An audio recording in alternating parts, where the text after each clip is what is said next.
So right now, our learning goal is this. We want to examine and develop the foundations of effective classroom management. Specifically, we want to be able to develop clarity, consistency, and kindness when it comes to how we interact with our students. We also want to investigate the importance of establishing clear classroom expectations. So here is our essential question. How do classroom expectations improve, or in some cases impede, student learning? We can begin to answer this question by focusing on establishing general expectations in our classrooms.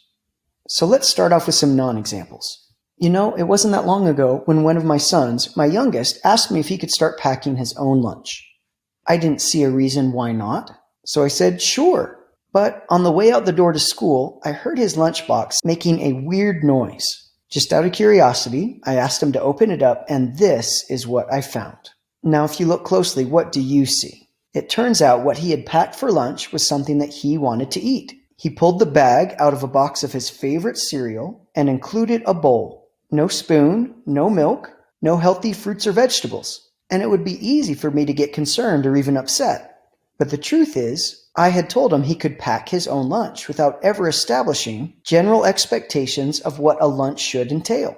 Now, here's another example. A while back, my wife and I decided that we were going to make our boys more responsible for their own laundry. We had this great idea that we would place a laundry basket inside of their bedroom for each boy. We said simply, take care of your own laundry. There's a basket inside your room with your name on it. Now you can see how that went. All the clothes are on the floor right next to the laundry basket. There is one sock that looks like it's hanging on for dear life, possibly there by accident and not on purpose. Again, it would be easy for us to get concerned or even upset. However, we didn't really establish any general expectations or clear guidelines about what we meant when we said, you're in charge of your laundry, and this is what your basket is in there for. We should have said something like, all of your dirty clothes need to be in the basket or in the wash. There should be no clothes on the floor, underneath your bed. They are either in the basket, in the wash, or put away carefully in your closet and in your drawers. But that is what happens when you place a laundry basket in a kid's room without explaining exactly what the expectation is.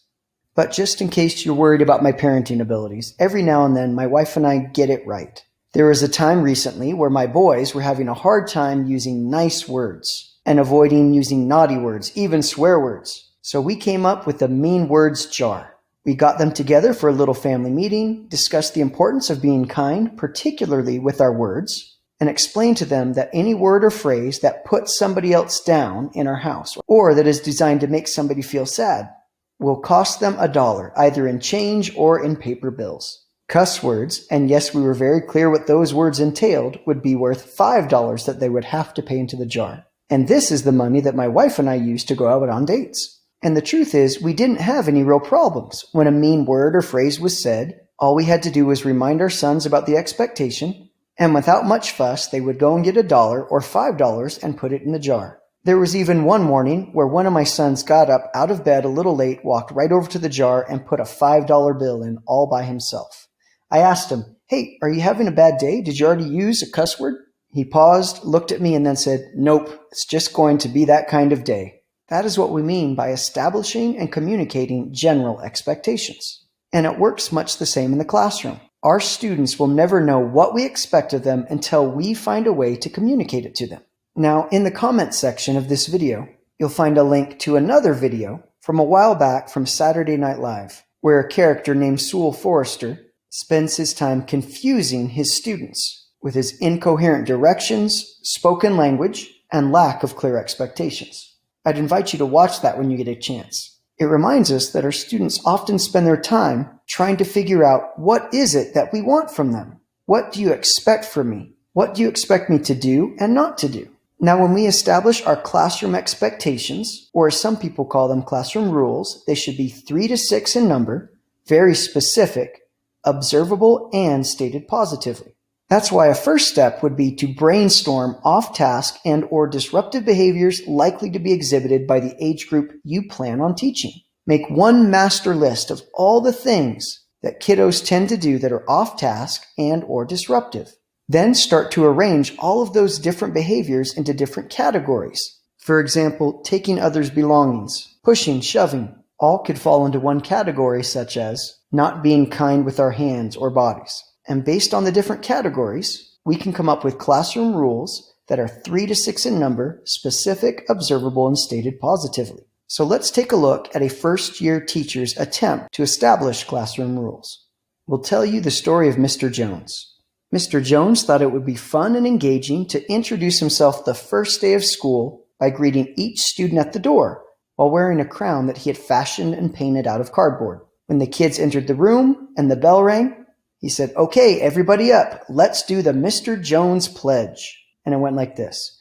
"I pledge allegiance to King Jones and to work hard while I'm here. No put-downs, no excuses, I'll be prepared and not touch others or their gear." The students looked at Mr. Jones, confused and a little bit amused, and then he said, "All right, now it's your turn. Everybody make a J with your left hand, stand up and repeat with me.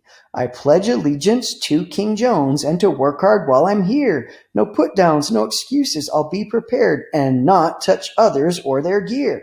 This classroom pledge was repeated the first day of school, the second day, and all through the first week. It was also used as a reminder so that he and students could refer to it, and a tool for redirecting off-task and disruptive behavior in his classroom.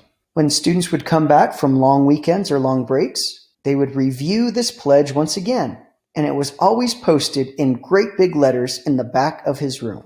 Now, this represents an interesting approach to establishing classroom expectations.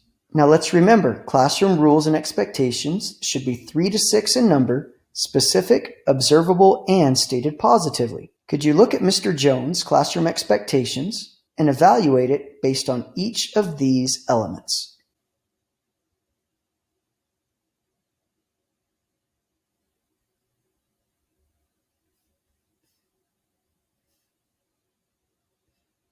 So if we look at our first criteria, there should be 3 to 6 in number, no more.